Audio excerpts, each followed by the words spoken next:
What's up, SNA Assassinators? This is Super Ninja Austin back here with another video, and this is the wrestling news. Not wrestling. This is the AEW Rampage review video on May 31st, 2024, where I'll be talking about what exactly went down on this week's episode of AEW Rampage.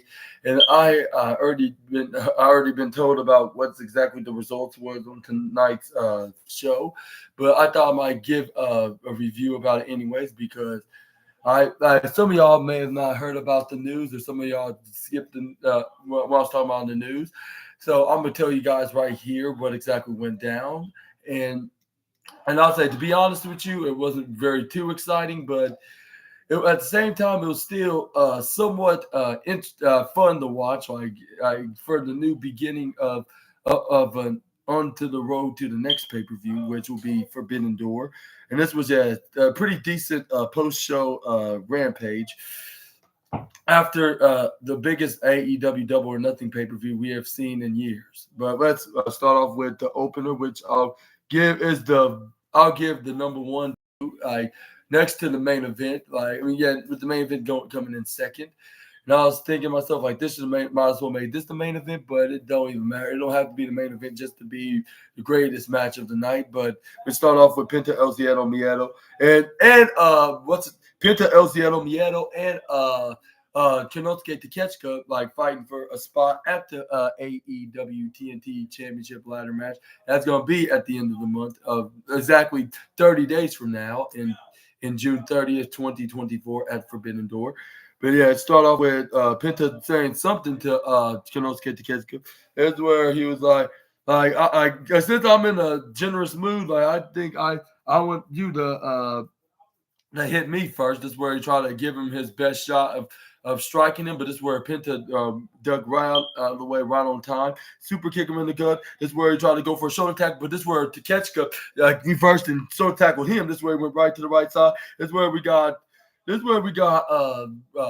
Penta then duck leapfrog when he was going left and right. This is where he tried to another duck, but this is where we got what's his name? Konosuke Takeshita then flipped right over him into a roll, back down. This is where the Irish whip Penta right into the left side. Leapfrog, this is where he bend over. This is where he did for Penta, in case if he tried to go for an upper attack move, but he made a ginormous mistake because it gave Penta the advantage of rolling over him and hit him with an arm drag. This is where he hit the second one to follow that one up with. This is where then we got Penta then trips over to Takeshita. This is where he hits a running senton. This is where they both did a kip up. This is where they were getting ready to hit some strikes right into each other's face. This is where fans are cheering on both men. I believe mostly was Zio Miano, because Takeshita is the most evil human being in all of AEW, but despite that, he's still a talented competitor in this sport and industry. But this is where we got Penta was like, what I should do, and this is where fans are Zero Miedo, and this is where they start clapping. This is where Takeshita then start mocking them, clap, and then this is where he's okay, how about we should shake hands? But this was a huge mistake for Penta to fall for, because once he offered his hand out to accept a handshake, this is where he gets raked in the eyes with that same hand of Takeshita. This is where then I believe tried to pull his mask off, but this is where the referee told him to stop, or else he would DQ him. This is where that was the one way to get his attention, so he would lose his spot into the AEW International ladder match. But this is where he dipped him right to the left side, tried to throw him right to the right side, but this is where Penta counters and then threw him instead. But this is where he gets a flying clothesline, like if Takeshita was the Undertaker. This is where then we got Penta do it right up on the upper right side. This is where then we got Takeshita pointed right at the leader of Zero Miedo and one half of the Lucha Bro. This is where he hits a big haluva boot, which I'm not sure if Sami Zayn took that lightly, of seeing this guy hitting his finishing maneuver. It's already bad enough he hit his signature move, which they both argue with a certain bald a-hole that's from England that does the ups and downs videos. But yeah, and their words, not mine, because I don't think that, because that's my homie Simon Miller that I'm referring to. So yeah, hopefully he doesn't take offended by me saying that. But this is where we got. Then we got the Penta got Irish whip by Takeshita right to the bottom left side. This is where he goes for a rolling dodge until Takeshita went right through him, right to the bottom left turnbuckle. But this is where we got what's his name?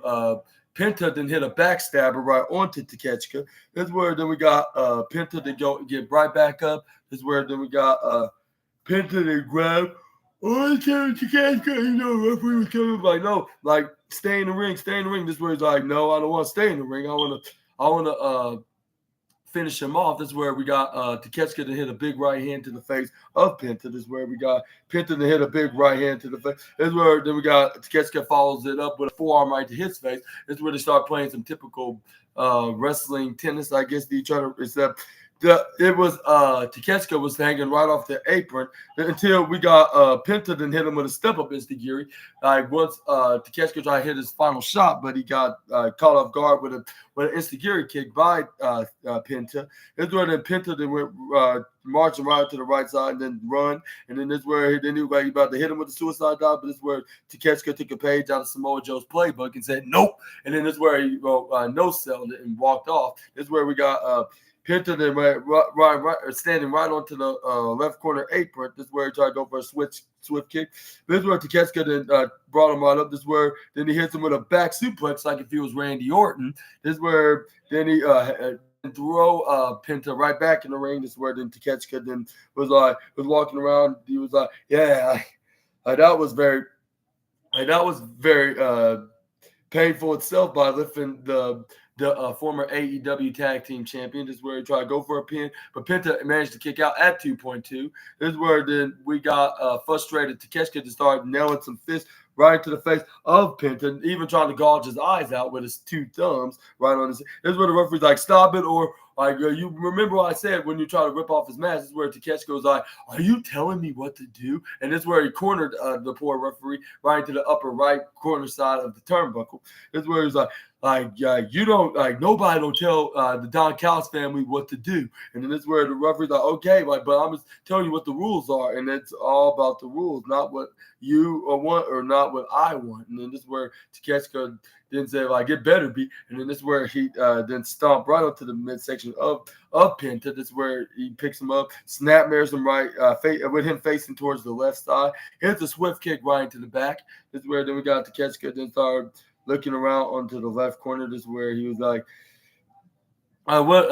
do any of you fans have something in mind? What else I should do to Penta? This is where then he then put him right to the upper left side because nobody can brainstorm him an idea. This is where then he started nailing some right hands to the face. This is where then he took a page out of John Moxley and Eddie Kingston's playbook and bit him right in the head while standing right on top of him. This is where we got Penta then hit a shot right into the chest of Konosuke Takeshita. This is where we got Takeshita hit a forearm right to his face. This is where we got Penta to hit a chop right into the chest of Takeshita.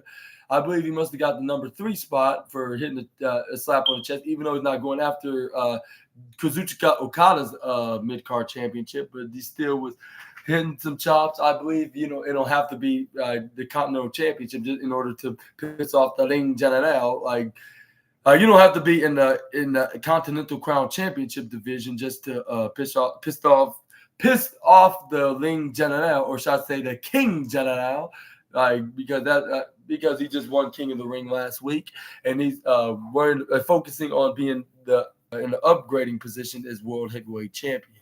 But anyways, this is where we got Penta that got Takeshita almost down, but he was on his right knee. This is where we got Takeshita then hit a forearm right onto Penta. This is where he tried to hit a discus forearm right to the face, but this is where we got Penta hit a super kick onto him, and this is where he tried to go for a second time, but you know how that works.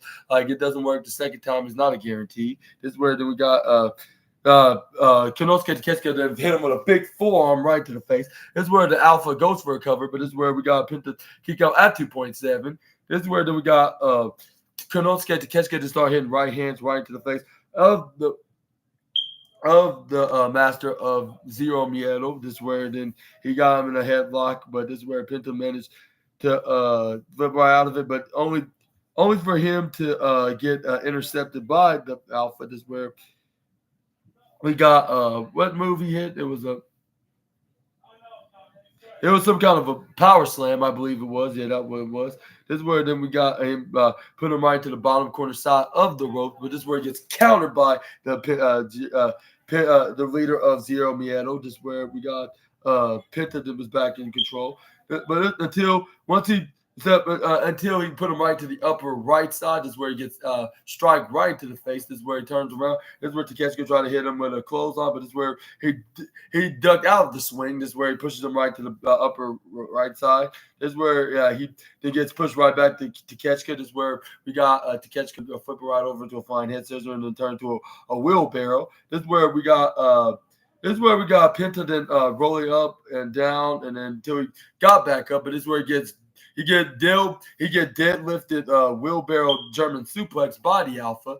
This is where we got what's his name? Takeshita didn't try to go for a forearm, but this is where Penta ducks out of the forearm. This is where we got Penta to hit that pump handle swing right into the air. This is where we try to go for a pin, but this is where we got Takeshita to kick out at 2.99999999999. That puts triple nine mile 0.1 away from being 3.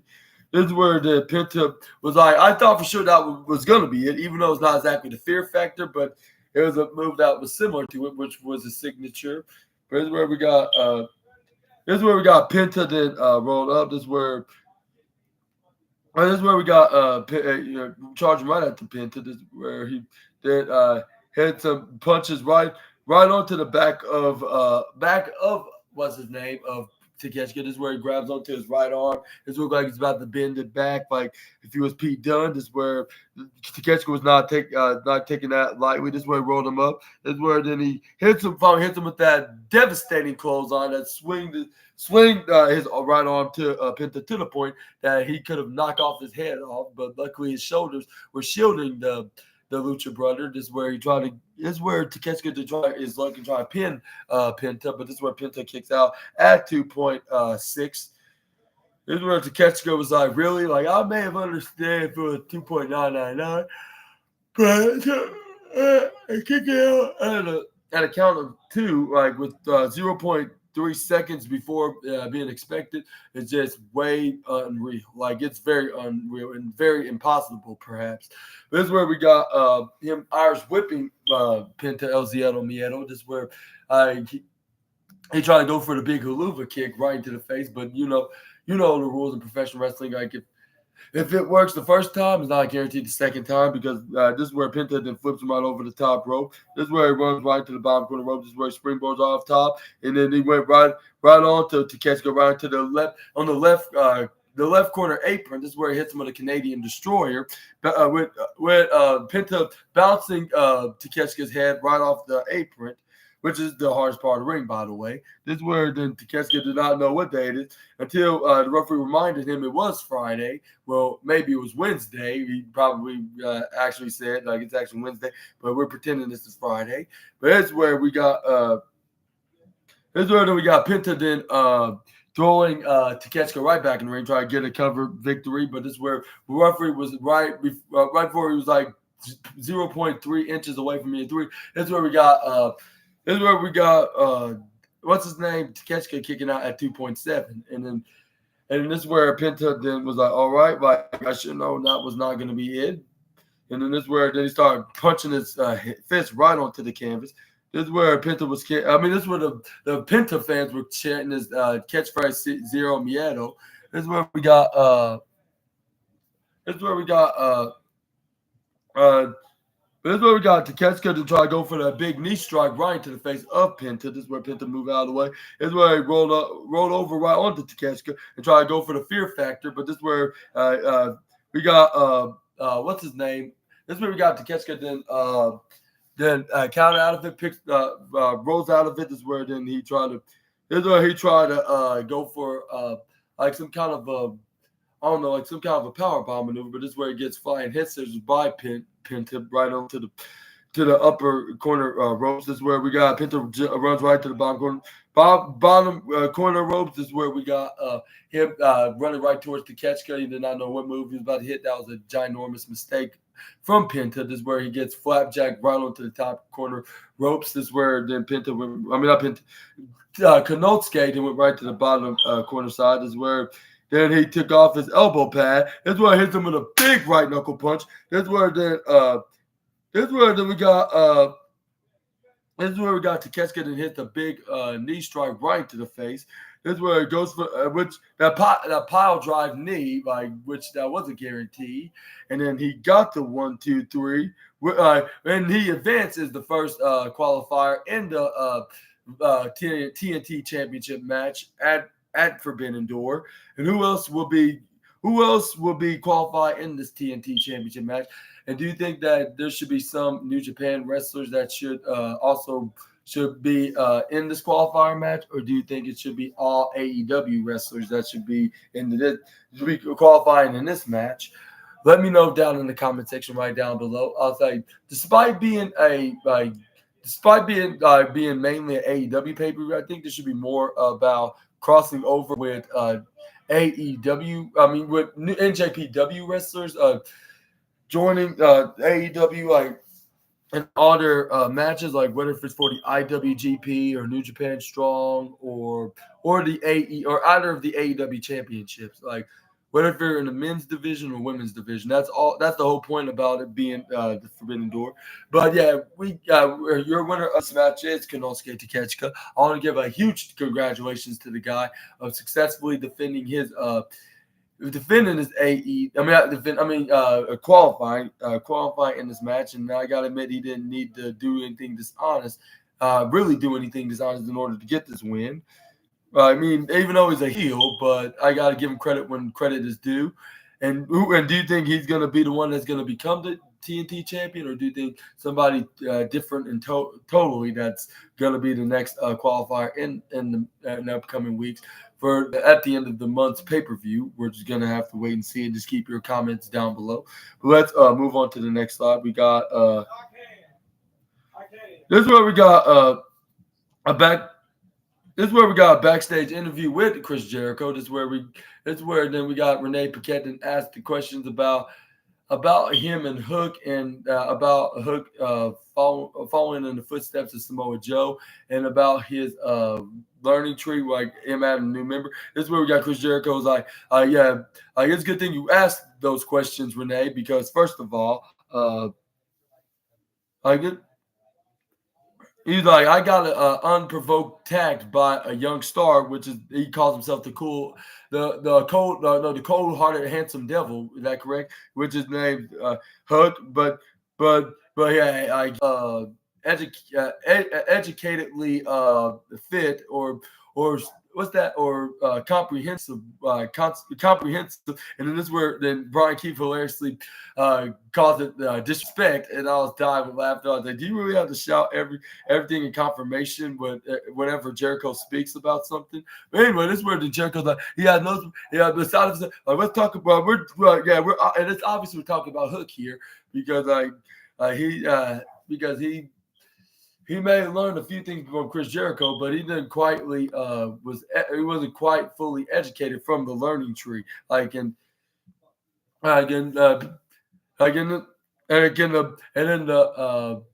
meaning of the learning tree does not mean being slammed over a commentary desk, and then to be attacked like that, this is where his little chuckle. This is where he said, so I decided to step down in my role, as the he was like, I'm gonna step my for now, I'm gonna step my role as the special guest commentator for AEW Rampage, until further notice. And now it's time to spend more time on AEW Dynamite and Collision for 3-4 more segments a week, because I love having my face on segments. I have my face in segments every single week, whether if it's on Wednesdays or Saturdays anyways.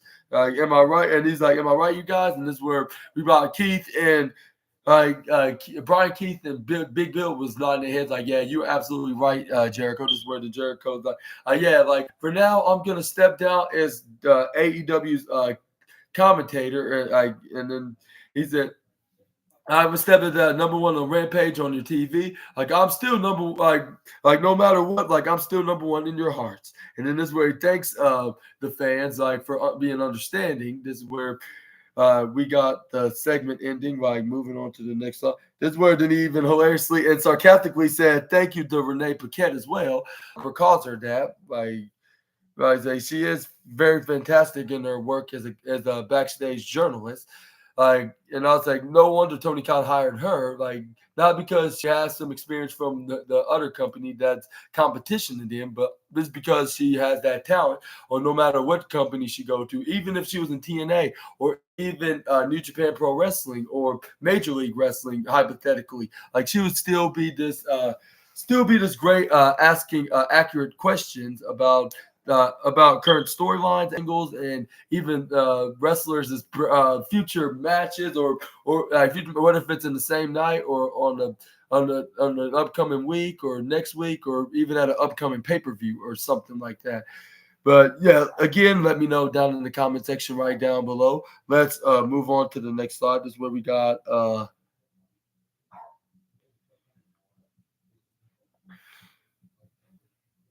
this is where then we got the Undisputed Kingdom complaining about Will Ospreay's latest title win against the former international champion. Is where he was he should not be that championship, and then the only person that should be walking out walk out at WWE was champion should be Roddy.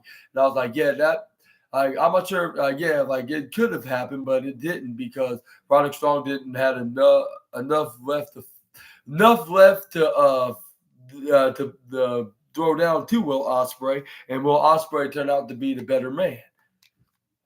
And speaking of the aerial assassin, not only that, but he earned himself another opportunity for another championship, and this time for the big leagues for the World Championship. But anyway, this is where then we got Matt Taven. This is where the Matt Taven was like, yeah, nobody has not beaten Roderick Strong like, ever since he was international champion, and even before then, like he'd been beating people week after week after week, and showing why he's the international champion by racking them victories. And he was like, and then this is where Roderick Strong was like, and all right, like in this past Wednesday, like while shouting out, which I was thinking about, I was like, why you need to shout? Like it's not like you're shouting out your arch rival's first name, like even if he was, like it's getting very, very, very I'll say old, I guess you could say. But this is where we got Roderick Strong was like, he was like, and I was like. Like, and if it had been for, and if it, he's like, enough about the international championship because I want to go to the big leagues. And then this is where he's like, and if it had been for Orange Cassidy, like I would have been in the 10th. I would have been in that number 10th participant in that gauntlet match. Like it should have been me. And I was like, he's about to steal Dolph Ziggler's gimmick from 2019 when he was in that rivalry with Kofi Kingston when he was the WWE champion. This is where he's like, I was supposed to be the number one contender. I was supposed to go to Forbidden Door against Swerve Strickland for the AEW championship. And he's like, and I'm he's like, and you're supposed to be your new AEW World Champion, waiting just 30 days away. And he's like, but you know what? Like, I'm just gonna wait patiently until I get my another shot at the World Championship. And then and even though it makes me pissed off because I'm really, really pissed off right now. And he's like, and I want to go to AEW Collision, and I want to go to all my frustration on anybody like that wants to step up to me. And then this is where he calls out Leo Rush. He's like, how about you, Leo? Because we both don't have nothing to do like in the next week of being here in All Elite Wrestling. Like we might as well go one way. And he was like, and if you thinking it's gonna be ending quick, like then you must be horribly mistaken because I'm gonna take my sweet ass time, enjoying beating the holy hell out of you, like and getting my redemption from you, and then after that, like I'm coming after you. And this was like, and then after I'm done with Leo Rush, like I'm coming after you, Swerve. I'm coming after you, Will, as well. Like, and I am Roderick freaking Strong, and I am a wrestling legend. And I was like, yeah, even for you being a wrestling legend, I'm not sure like if you're exactly like a top legend. Like you may be like a legend in any ways, like a veteran that a legend that's still a veteran in the ring and that's still a full-time competitor. Like him wrestling for almost 25 years, I gotta respect that. But like come on, Roddy Strong, like your age is one, you're but come on, Roddy Strong, like you're still in full-time competitor. Your age is not getting any older yet. Like you're still young, which I think he's like about I don't know, like 39, 40. Let me know in the comments below what's his actual age is. But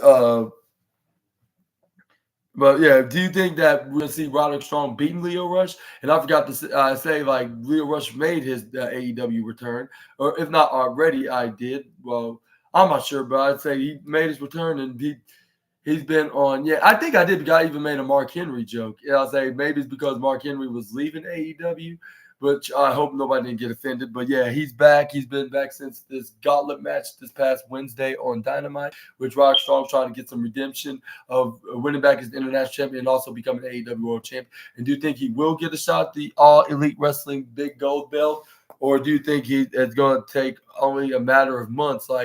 And I mean like months to the point that it could take a whole year in order to get what he wants, being the AEW World Championship. But anyway, this is where we got Satnam Singh in a squash match, which didn't last long. It was against a guy named, let's see,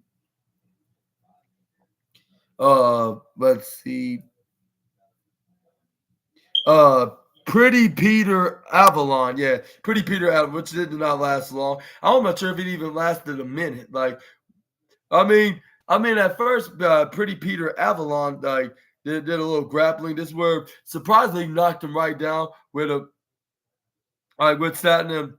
I know, I would say he didn't knock them out, he did not do that, but he convinced Satnam Singh somehow, with Satnam Singh saying like, "Okay, I'm gonna make it easy for you. I'm gonna allow you to get the win," and then again, and you know what they say in things in life, like when something that's too easy, something that's too easy, like whether if it's making money or even or or even getting a career or a job or a dream car. Like if it's too easy to get it, or even be successful. Like what you want to be in life, in your careers or your finances or your dream or any other dream you have in life. Like if it's too easy to get it, then that means it's too good to be true. Which that was it for this enhancement talent.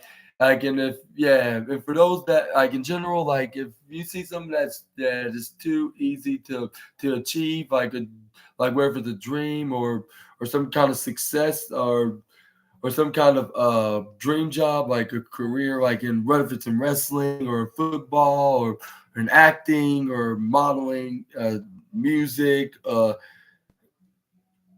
anything like that, and if it's too good to be true, that's because it is. Which that was this case for this enhancement talent named Pretty Peter Avalon.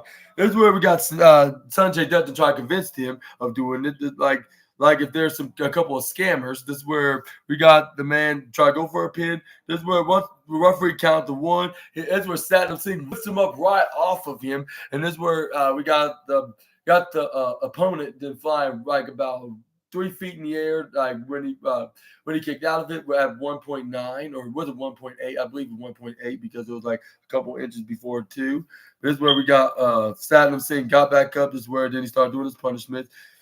This is where then he picks up the young enhancement talent. This is where we got Peter Avalon and getting up right onto Satnam Singh's shoulders. This is where he got him right in the right hand. This is where then he hits him he picks him up about to do a choke slam, but this is where he puts him right around his arms. This is where he starts squeezing the life out of him. This is where he starts swinging him around like if he was some kind of a wooled and stuffed animal, like a stuffed doll, I should say. This is where he starts spinning around into a bear hug. This is where whoever he's this is where the enhancement talent was knocked out by submission from this match, and this is where the referee had nothing had no choice but to call the match, or else this Peter Avalon guy would have been dead. This is where we got. This is where we got Sanjay Dutt like, you did it, like yeah, like you're an unbeatable man. And he's like, but we're not done yet, just yet. This is where then we got. This is where then we got Sanjay Dutt then paid the enhancement talent of doing the job. This was like, and this is your pay cut, like for putting over a Satnam. This is where then Sanjay Dutt lift up Satnam Singh's arm. This was like, you're a winner of tonight's AEW Rampage, and yeah, let me know in the comments below and what your thoughts onto this match. And I guess I'll give a big congratulations to Satnam Singh on his latest victory. But this is where we got a backstage segment with the Gates of Agony with Bishop Khan and Toa Liona and their leader, what's his name, Brian Cage. This is where we got Bishop Khan starting the promos and like he's like, yeah, we don't owe nothing to the earth, like in order to start up to the new. And this is what the Brian Cage is like, and we need to burn it down all the way to the ground. Like we don't be tested. That's exactly what we do when we start this side, start new with this side. It's gonna be only us, the big jack and handsome men, like Cage of Agony, like anything. It was like, and if there's any sloppy Joes, any three of them Joes are sloppy, want to step up and think otherwise of us, go ahead and do it. Like come on down from y'all's locker rooms. Like, come down and prove us wrong. I come this Saturday, tomorrow night, where I can see what's gonna happen. Like. And he was like, and who's better than us? Like, yeah, oh, that's right. And that's nobody. Like, nobody. And that is us. Like, us, the Cage of Agony. Like, the three of us, like we are three different cultures all around.